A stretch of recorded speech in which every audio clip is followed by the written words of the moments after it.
हामीले सुन्यौं उनी यो संसारमा छैनन्, उनकै सम्झना अनि उनी प्रति समर्पित पर्खाई।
मर्ने रहर कसलाई हुन्छ र? कठै बरा उनलाई पनि त बाँच्ने रहर धेरै थियो होला नि, तर उनले गरेको यो चुक्खो माया मृत्युको बाटो भनेर आयो।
मेरो जिन्दगी पर्खाइमै गयो आखिरीमा तिम्रो मेरो सानो भेट्न भयो तिमीले छोड्यो तिम्रो याद रह्यो नि अब भेट नहुने भयो नि पर्खाइमै गयो मेरो जिन्दगी पर्खाइमै गयो आखिरीमा तिम्रो मेरो सानो भेट्न हुने भयो मेरो जिन्दगी पर्खाइमै गयो आखिरीमा तिम्रो मेरो सानो भेट्न हुने भयो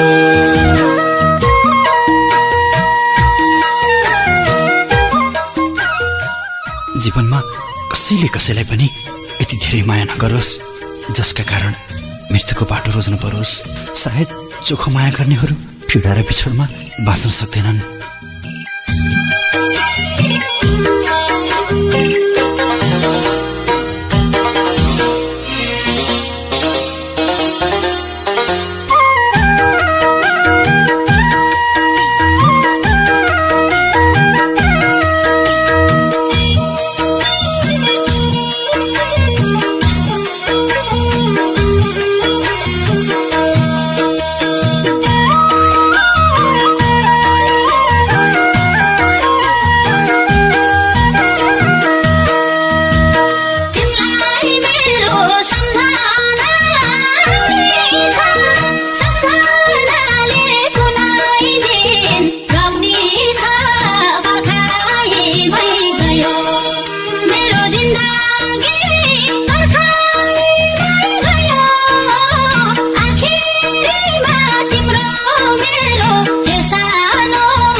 मेरो जिन्दगी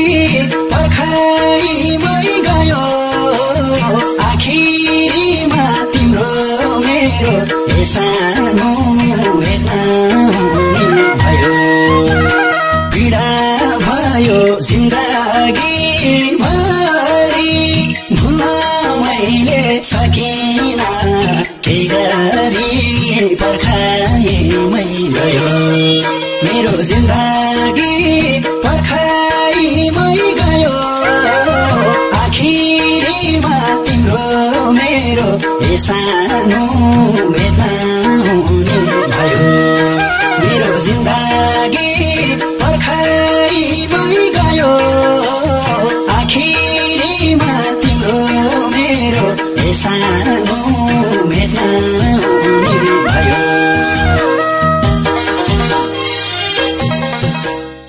कतिले राम्रो गरिस् भने तर कतिले नराम्रो पनि म त उनको एउटा असल साथी हुँ त्यसैले पो मैले उनको वेदना यो गीतमा लेखिदिएको हुँ